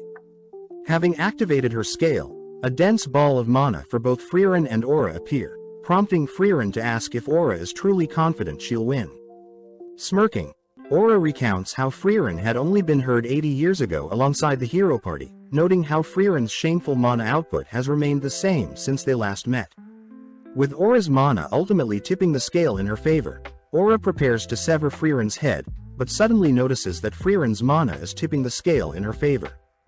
Frieren takes the chance to point out how simple-minded Aura is, revealing that she had been concealing her mana all this time, shocking Aura as she calls Frieren's bluff. Frieren praises her master Flom for teaching her such a tactic, scaring Aura as although Aura has lived for 500 years, Frieren has lived for over 1,000, finally unleashing her true monstrous mana output. Horrified to have been deceived, Aura ultimately is forced to yield to Frieren's commands, ordered to take her own life as Frieren leaves the scene. Returning by sunrise, Frieren prays for the fallen soldiers finally free, meeting up with Fern and Stark, happy to hear that Frieren has been excused of all crimes. As Graf thanks Frieren for preserving the bodies of the past heroes, Frieren explains that Himmel had instructed Frieren to treat the dead with respect, but Frieren also congratulates Fern and Stark for successfully defeating powerful demons. Graf asks for a burial for all the fallen, spotting a familiar pendant, grateful to Frieren for preserving what was left. As a reward, Graf agrees to reward Frieren with anything of her choosing, surprised to hear that Frieren simply wants the grimoire Flom the mage left behind detailing the town's barrier. Luckily both Frieren and Graf agree that the grimoire is a fake, but Frieren could care less, prompting Graf to ask that Frieren be more casual around him. Frieren remembers a time when Himmel and Isen were almost executed for speaking rudely to royalty, reminding Stark that Graf had threatened to execute him for speaking casually to Graf earlier, suddenly fainting at the sight of a lumberjack appearing. Luckily, Graf reassures everyone that he doesn't take offense to being addressed casually, reminding Frieren and her party that the town knows of their heroic feats and wants to celebrate their accomplishments. With Fern levitating Stark's unconscious body through town, the gang end up spending some time in town, rewarded and praised for their accomplishment, only to attend an official funeral for the fallen. Having spent enough time in town, Frieren and her party begin heading out, escorted by Graf himself, warning Frieren that their next destination with the northern plateau is quite dangerous. Graf asks if Frieren's party houses a first-class mage, a mage that has received a certification award from the Continental Magic Association, leading Fern to show off her third-class mage certificate. Fern asks why Frieren hasn't acquired her certificate yet, but Frieren states she's too lazy to constantly update her rank, especially since the association changes every few years. Frieren shows off her old holy emblem, but Graf suggests that Frieren visit Oberst in the Northern Lands, the largest magical city, to take the first-class exam. Graf says the gang can make it to the city if they head over the Schwer Mountains, wishing Frieren and her party the best for the future, and promising to never forget what Frieren did for their town. Heading towards the mountains, the three realize that it's beginning to snow, prompting Frieren to reveal that during the previous war with the Demon King, it was ultimately the cold winter conditions that claimed the most lives. Sadly, as the gang begin venturing on, they get lost in a snowstorm, leading Stark to faint in such poor conditions. Knowing that he'll be blown away with transportation magic, Fern is forced to drag Stark along, all heading towards an emergency shelter at the foot of the mountain. Relieved to see the shelter still standing, Frieren opens the door to a strange man exercising whilst half naked, terrifying Fern as she is afraid the man is a pervert. Diffusing the situation, the man reveals that he too is an elf, having been 300 years since he saw one of his kind. Grateful that Fern started a fire, the man introduces himself as Kraft the monk, amazed to hear that Frieren is traveling to Oriole, also known as Heaven. Just then, Fern states that Stark's body is getting colder, cutting to Stark's perspective where he's dreaming of jumbo berry dessert, only to awaken to see Kraft sharing a bed with him. Terrified at first, Stark suddenly realizes how refined Kraft's body is, having never heard of Kraft before, but it's apparent that Kraft is quite skilled.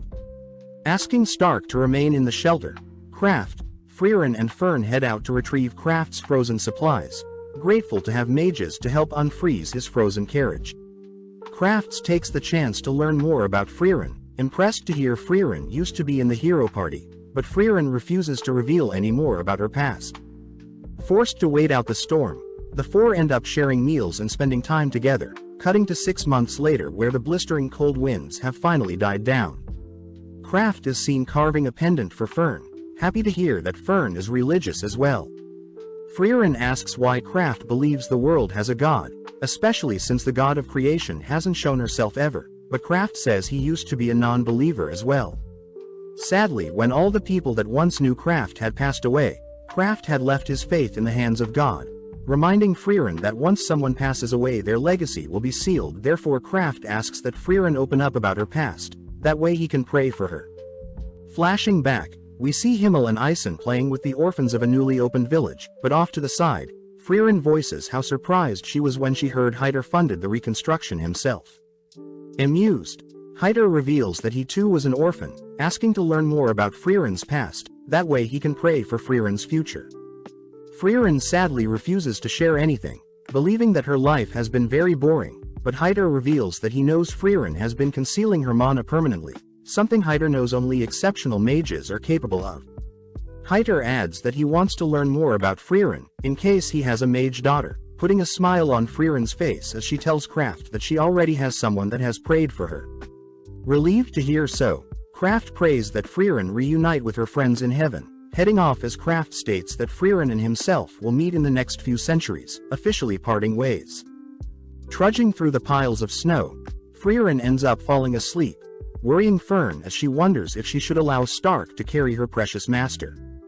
In Frieren's dream, she remembers the time when herself and the hero party first set out, annoyed to have only received 10 copper coins to kickstart their adventure. Motivated to earn lots of money through their adventures, Himmel unsheathes his hero's blade, but sadly Hyder says the blade is a replica. Himmel had received the replica from saving a merchant, and decided to become a true hero when a young Hyder accused Himmel of only ever being a fake hero. With Himmel declaring that he'll one day acquire the real hero's sword, Frieren suddenly awakens from her dream, instructing Fern to head north towards a nearby village. Seeing as Frieren is still unable to walk, Fern soldiers on with Frieren on her back, refusing to allow Stark to carry Frieren. Seeing as the storm has died down, the gang makes it to the nearby village of the sword, greeted by the 49th village head, someone that is younger than expected. The chief mentions how unfortunate that a nearby cabin was destroyed, most likely due to the lord of the cabin, but Stark recognizes the village as the location that used to protect the hero's sword. Stark remembers that there was a sword that remained in a stone for centuries, up until Himmel himself drew the sword, a blade that would only accept a true hero. Heading to warm up in a nearby cabin, the chief cries that Frieren was meant to check on them every 50 years, but Frieren reasons that a checkup every 80 years would be fine as well. Seeing as the town is in dire need of monster extermination, the gang head out the next day, slaying some nearby snow beasts. Fern wonders why the village didn't hire any adventurers to help with the extermination, but Frieren utters that it's due to Himmel being the hero, prompting Stark to leap onto a pack of monsters gathered at the front of a cave, shocked to see what is inside. Before Stark can ask Frieren about what is in the cave, the Lord appears from the snow, squashing Stark, but Frieren realizes that the Lord has gotten weaker over the years. Before the Lord can attack Frieren, Stark appears, severing one of the creature's arms, prompting Fern to cast a barrier to protect Frieren from the creature's second claw. Pleased by her students' attacks, Frieren decimates the Lord with one single spell, fulfilling her duties. Heading over to Stark, Stark asks to know why the hero's sword is still in the stone, but Frieren reasons that the sword's aura is attracting the monsters, but the sword is protected by a powerful barrier. Seeing as Stark is more curious as to why the sword is still here, Frieren gets permission from the chief to tell the truth, revealing that Himmel actually failed to draw the sword from the stone. Even after failing, Himmel promised to slay the Demon King, fulfilling his promise and ultimately being deemed a true hero, even without the magical sword. Fern wonders why people would lie about Himmel retrieving the sword, but Frieren reminds everyone that a hero doesn't need embarrassing stories following them around, allowing future generations to be inspired to grow. As everyone leaves the scene, Stark can't help but stare at the blade, suddenly remembering a flashback, only to bid the chief goodbye, promising to return in 50 years' time. Deciding to head to a more thriving village, Frieren gives everyone permission to do as they please after checking, leading Fern to invite Frieren to go shopping with her, but Frieren declines, wanting to spend the day reading her grimoire. Out of nowhere, Frieren suddenly remembers today as Stark's 18th birthday, shocking Fern as she hasn't thought of what present to get Stark. Curious as to if Frieren has prepared something for Stark, Frieren gleefully rushes towards her suitcase, unveiling a potion that dissolves clothing, an item that Frieren learned men would love. Annoyed, Fern dumps the potion all over Frieren, storming off at how disgusting Frieren's present was, but now left alone Frieren wonders what present to get Stark now. Reaching for a ring, Frieren wonders if Stark is worthy of such an item, but instead retrieves a piece of paper with some writing. Following Fern, she decides to gather intel on Stark's likes and dislikes, but upon discovering that Stark is not in his room, Fern goes out in search of him. Asking around, Fern is surprised to hear Stark has already been helping out the villagers, locating Stark gazing out into the view. Relieved to see Stark is so mature, Fern slowly approaches Stark but freezes upon hearing Stark admire the breast and turd-shaped clouds. Calling out to Stark, Fern glares at Stark for being so childish, but asks if Stark would like to go on a walk with her. Seeing Fern so quiet, Stark wonders what he may have done to upset her, but Fern begins panicking, wondering how she can find a gift for Stark without being suspicious. Not wanting to stress too much, Fern simply asks what Stark would like for his birthday, but gets irritated seeing Stark so confused as to why Fern is willing to get him a birthday present. Annoyed, Fern storms off, but is shocked to hear that Stark never received a present from Ison nor his family, believing that they didn't care about him. Stark reveals that his family was a group of warriors, flashing back to when Stark's father scolded the village warriors for being so weak, asking them to be more like Stoles, uninjured and cold-blooded. Stark's father reminds Stoles that he's the strongest in the village, compared to Stark who has no talent and hasn't even slayed a monster yet. Even though his father didn't want Stoles around Stark, Stoles chose to spend time and train Stark, revealing that when a demon attacked his village, Stark was the lone survivor, having fled when everyone else fought for their village. Stark wonders if Himmel would have stayed and fought till the very end, but Fern reassures Stark that he's a changed man, asking Stark to accompany her and pick a present for himself. Settling on a silver bracelet, the two return to Frieren, serving them massive hamburger steaks, something that pleases Stark as he wouldn't receive any gifts from Ison but would receive a hearty hamburger steak meal. Frieren takes the chance to reveal how awkward warriors are when it comes to expressing their emotions, mentioning how Ison would serve everyone large hamburger steaks during people's birthday as a sign of respect for a warrior that has worked hard. Suddenly remembering that Stoles would also cook him a hamburger steak during his younger years, remembering the moment when Stoles had instructed Stark to flee and live, realizing that his family truly cared for him. Tasting the hamburger steak, Stark thanks Frieren for the meal, curious as to what the potion Frieren is carrying, but Fern simply calls Stark a pervert. Several days later, we see Frieren chatting with a man, surprised to hear that Frieren is an adventurer, revealing that he too used to dream of becoming one. The man mentions how he had a friend who was fixated on living out an adventurous life, but as the man grew older, he slowly grew apart from his friend who continued down the adventurer path. The man admits that he regret not joining his adventure friend 10 years ago, but when Frieren asks why the man is telling her his backstory, the man reveals that his village festival is coming up, but when the man went out to gather wood and pick some herbs, he wound up getting stuck in a bottomless swamp, begging Frieren to help.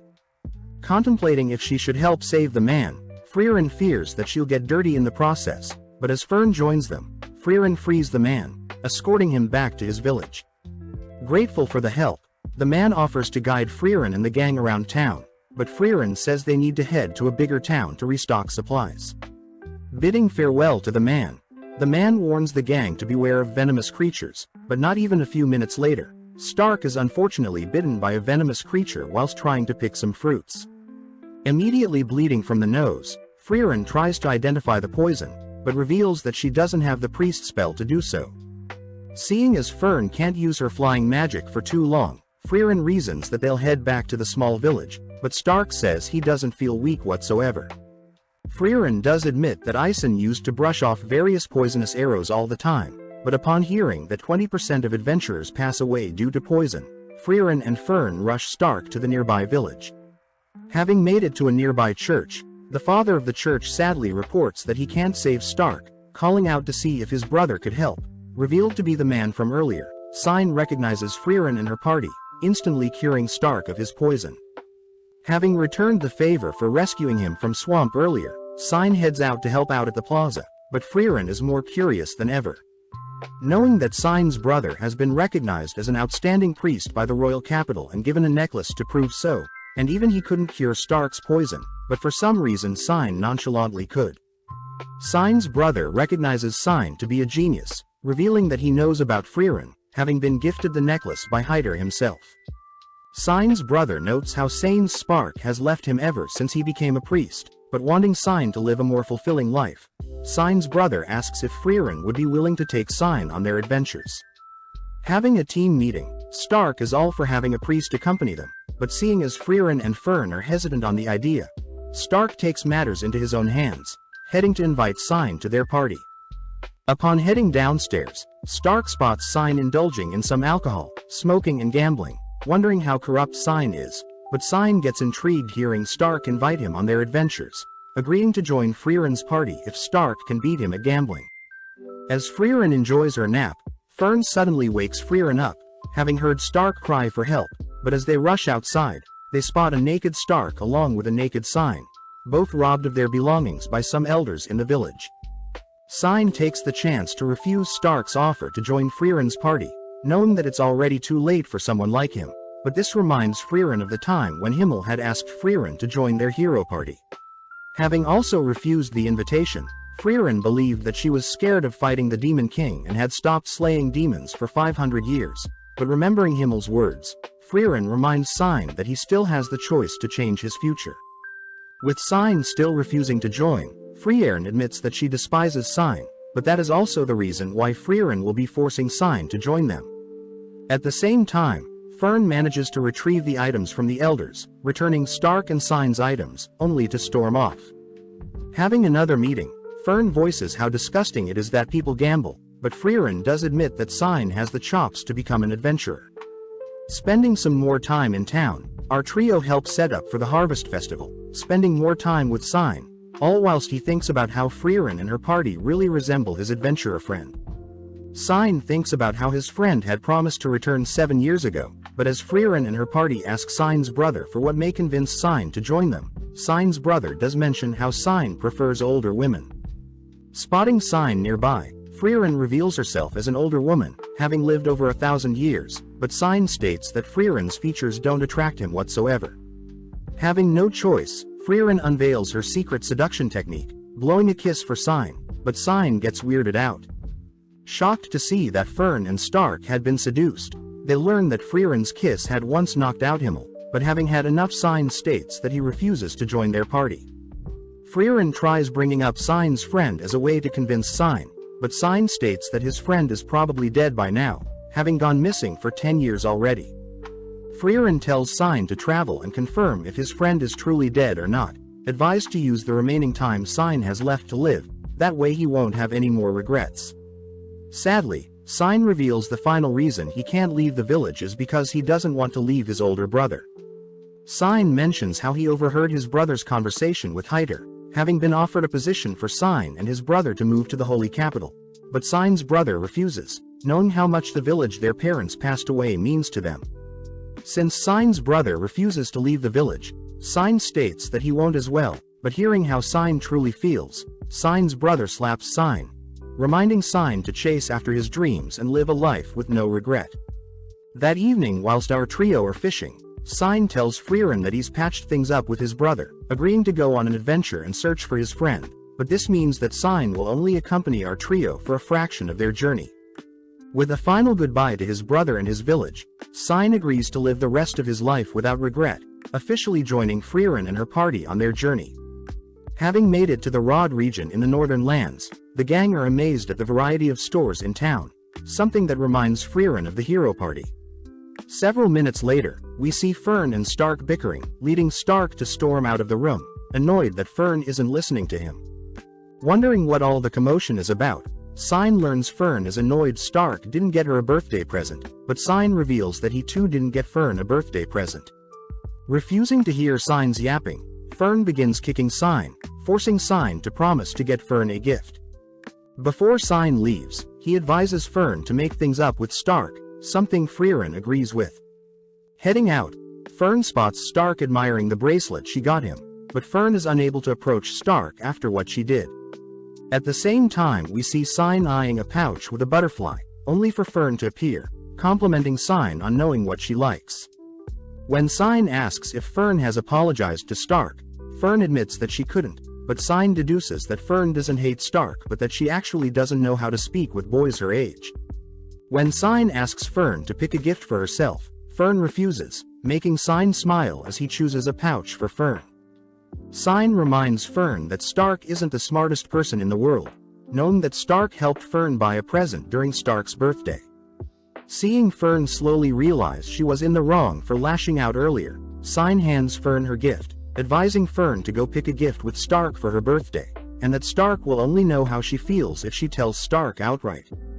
Grateful for the advice, Fern starts by apologizing to Sign for kicking him earlier, only to head to Stark's location before sundown.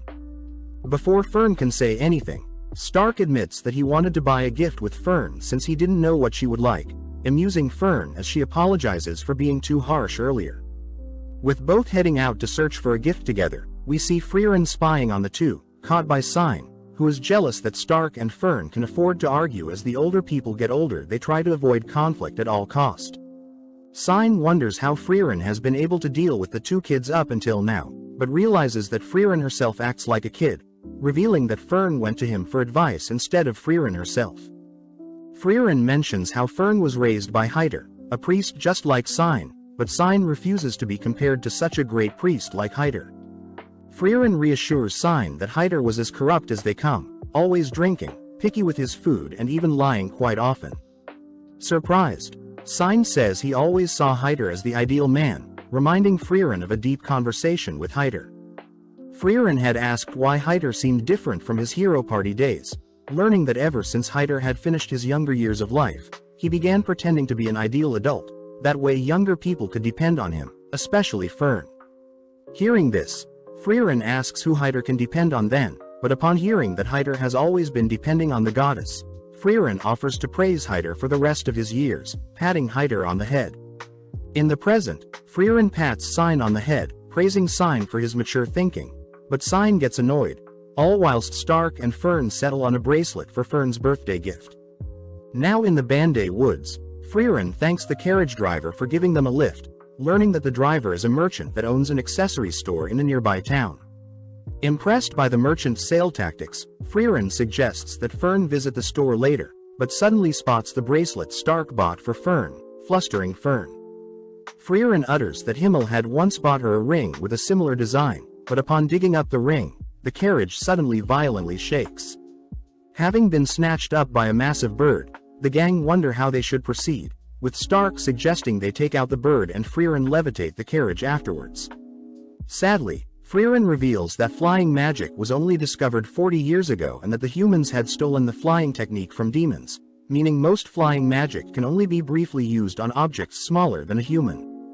Frieren suggests that she fly away with the merchant, Fern fly away with Sign and Stark leap out of the carriage, but Stark reminds Frieren that he is a human, surprising Frieren as she remembers Ison would easily tank any free falls.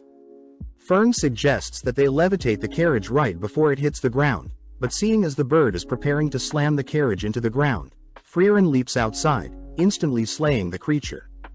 As the carriage begins to free fall, Frieren manages to save everyone, but everything is still damaged.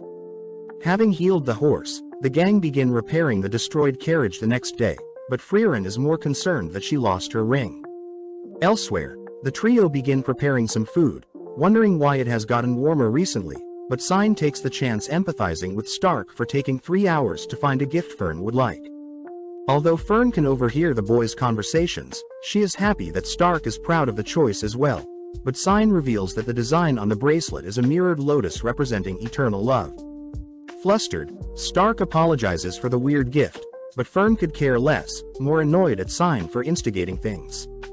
As the gang continue spending time in the forest, they work together to repair the carriage whilst hunting and sharing meals together. At night Frieren would spend time searching for her lost item, and by day the gang continue to repair the carriage, but one day Fern asks why Frieren has been venturing off at night. Upon hearing that Frieren had lost the ring Himmel had given her, Fern joins the search, but Frieren says she doesn't want to waste time. Fern refuses to accept such a decision, mentioning how the lotus on the ring means eternal love, but Frieren doubts Himmel knew that when he gifted it to her. Upon telling the others about the lost ring, the merchant actually reveals that he has a spell for finding lost jewelry and accessories, as most people in town would often lose their valuables. Pleased, Frieren puts the spell to work, remembering the moment when Himmel had asked Frieren to pick out a gift for slaying the Demon King. Upon seeing that Frieren had chosen the lotus ring, Himmel smirks, getting down on one knee and placing the ring on Frieren's fingers. Having found the item, Frieren is relieved that she didn't give up on the search, but is more curious as to why Stark had given Fern a lotus-designed bracelet. Moving onto the Lob Hills, Fern is seen exhausted, collapsing onto Frieren, but this makes Sign wonder how long Fern and Frieren have known each other. Fern utters that it's been 4 years and Stark adds that he's been with everyone for 1 year, but as the gang continue on their journey, Sign mentions how their party lacks something. Frieren says they have a frontliner, 2 mages and a priest, making Fern suggest they need a thief to help deal with the mimic chests that Frieren keeps getting caught in. Sign suggests that they add a mature older lady, but as the gang enter the next village, they're all horrified to see everyone is unconscious. Inspecting the bodies, the gang confirm that everyone is simply asleep, something Frieren recognizes as a curse. Frieren explains that curses are spells cast by monsters and demons, with the most well-known ones being turning people into stone and putting them to sleep, magic that humans aren't able to unravel. Luckily, priests draw their magic from the goddess, and it's the role of the clergy to unravel such spells, meaning Sign may be able to identify and break said curse.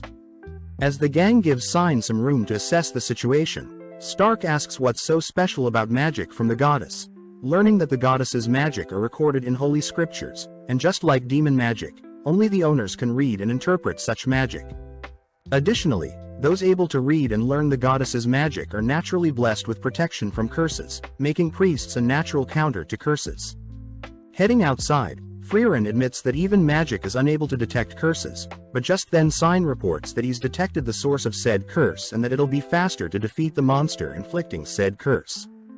Before the gang can head off, Stark is revealed to have been cursed and fallen asleep, prompting the gang to hurry. As they travel through the night, they levitate Stark's body with them, but as night falls, Fern ends up falling asleep as well.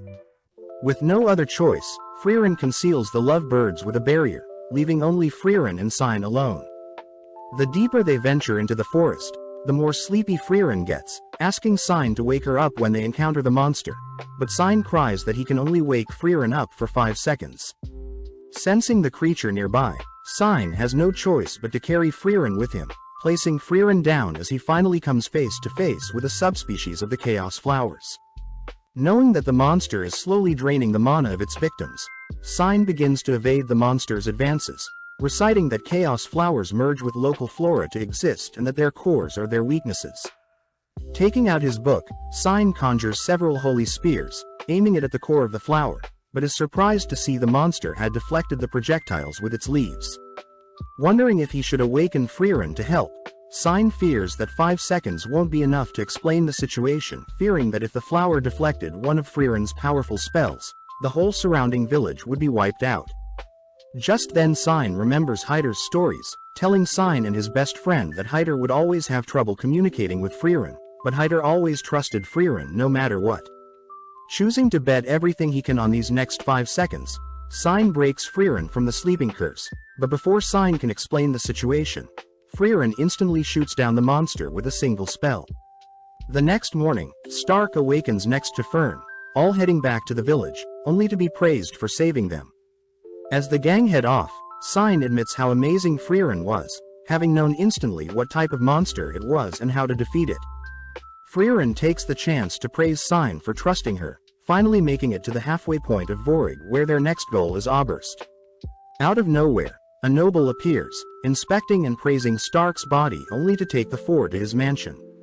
Recognizing the noble as Lord Orden, Frieren asks that Orden not do as he pleases, revealing that she knows the Orden family is one of the 3 great families in the Northern Land and that Orden's grandfather was impulsive like Orden himself. Seeing as Orden is quite stubborn, Frieren attempts to leave, but upon hearing that they are low on funds, Frieren agrees to hear what Orden is offering. As they walk through the mansion, Orden asks where Stark is from, but upon hearing that Stark is a warrior from the Clay region, Orden reveals that his family originates from the same village. Showing a picture of his son, Wirt, Orden says that Stark looks exactly like Wirt, the heir and hero of the city. When Frieren asks to know what Orden wants, Orden reveals that his son had passed away whilst fighting a demon, giving his life to ensure the demon was defeated.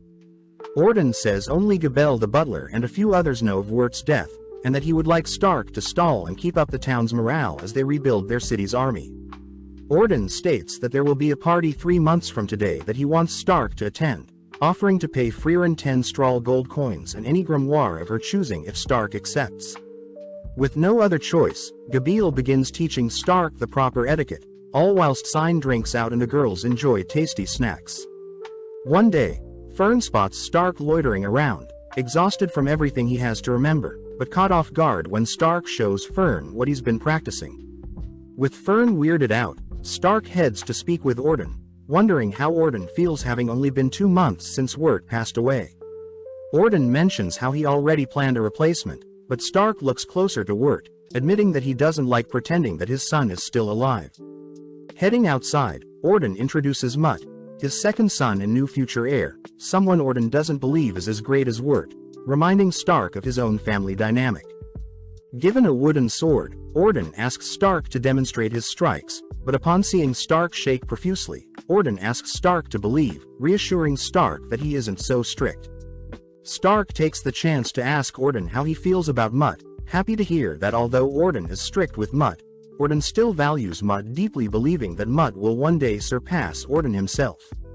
Elsewhere, Orden asks Fern to attend the party with Stark, immediately putting Fern to work, ultimately leading up to the big day.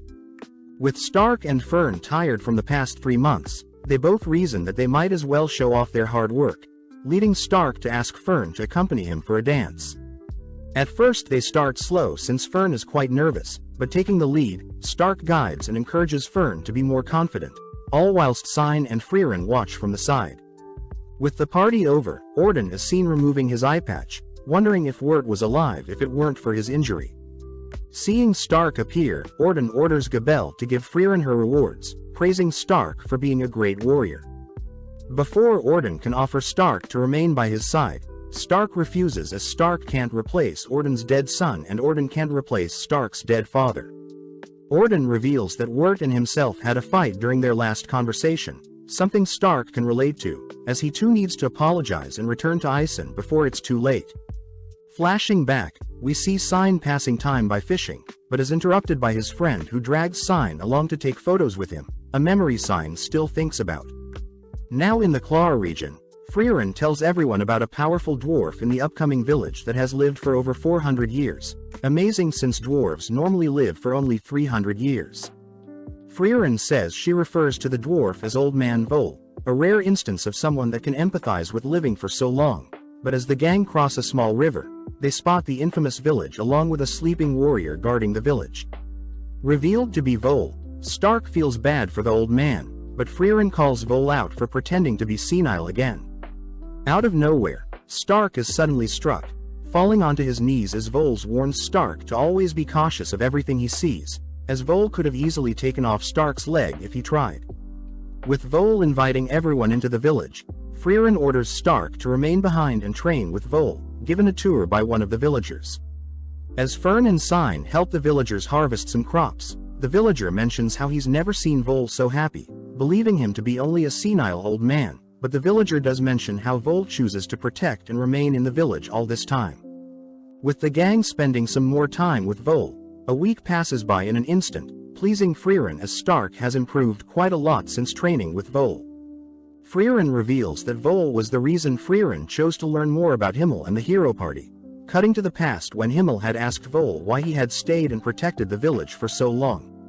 Vol mentions how his wife was a human and that he's simply protecting the village to retain any memory Vol has of his wife, something Himmel finds admirable.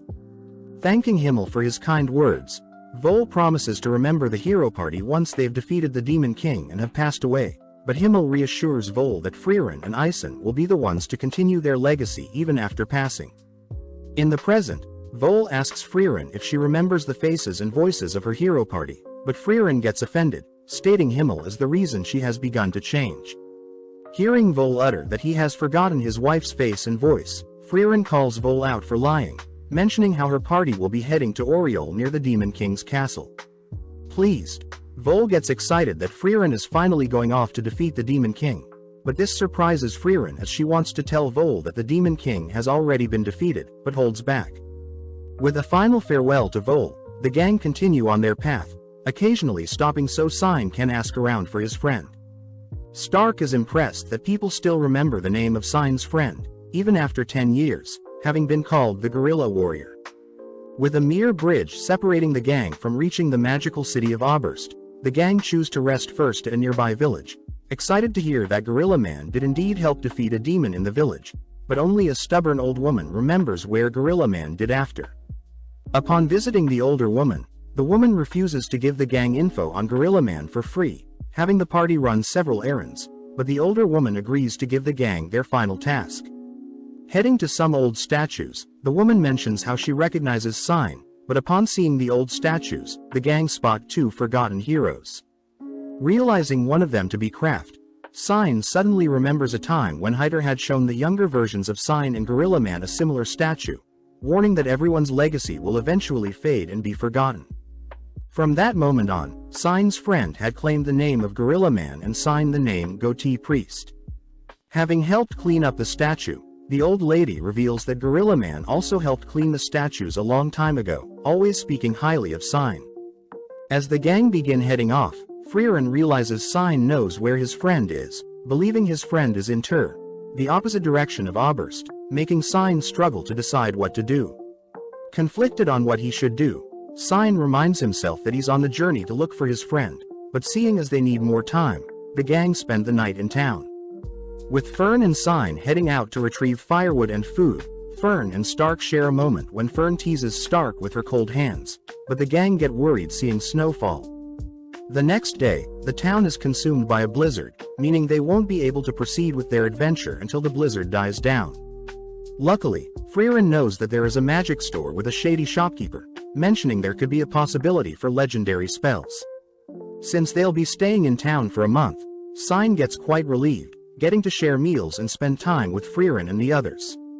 With several days already passing by, Sign is seen drinking with one of the village elders, realizing that he's been spending time away from Frieren and the others. At that moment, Frieren appears, asking if Sign can mediate an argument between Fern and Stark. Upon checking up on the two, Sign and Frieren ask why Fern is angry with Stark, but seeing as they aren't getting anywhere, Sign chooses to speak with Stark privately. Stark reveals that he was simply paying Fern back for the time when she placed her cold hands on Stark's face, but when he did it to Fern, Fern got mad at him. Seeing as Stark and Fern are having another simple disagreement, Sign asks Stark to simply apologize and tell Fern what his true intentions were. Up next, Sign speaks with Fern privately, relieved to hear that Fern doesn't hate Stark for what he did, but was simply frightened when Stark held Fern in place with his strong hand. With the two love birds making up, Frieren and Sign share a meal, prompting Sign to ask why Frieren invited him on the journey in the first place. Frieren reveals that Sign reminded Frieren of herself before she met Himmel and the hero party, simply giving Sign a reason to adventure and live life, just like how Himmel gave Frieren a reason to live. Grateful for the memories, Sign bids farewell the next morning as he plans to search for his friend, surprising Stark and Fern since the farewell was quite short. As our trio make it to the Offen mountain ranges, where Stark is tasked with hunting and gathering, but one day Stark discovers that Fern has caught a fever. Calling on Frieren to cure Fern, Frieren realizes that Sign had left behind some medicinal herbs, grateful as Frieren can identify the illness and cure Fern accordingly. Stark is surprised Frieren has a holy scripture of her own, identifying the illness as a simple cold and choosing to head to a nearby village to get out of the cold. Upon confirming that there is an icicle cherry blossom tree nearby, Frieren chooses to hold Fern's hand, mentioning how Fern feels safe when her hand is held whilst she is sick. Embarrassed, Fern turns away, prompting Frieren to tell Stark stories of when Fern was shorter than Frieren herself. After a long day of traveling and resting, the two make it to the base of the gorgeous cherry blossom tree, where the mushrooms at the base of the tree are their target. Stark wonders why Frieren chose to hold Fern's hand out of all things, but Frieren simply mentions how it's the only thing she knows how to do when supporting someone whilst they're sick. Flashing back, it turns out Himmel had once held Frieren's hand when she was sick, having learned it from his mother.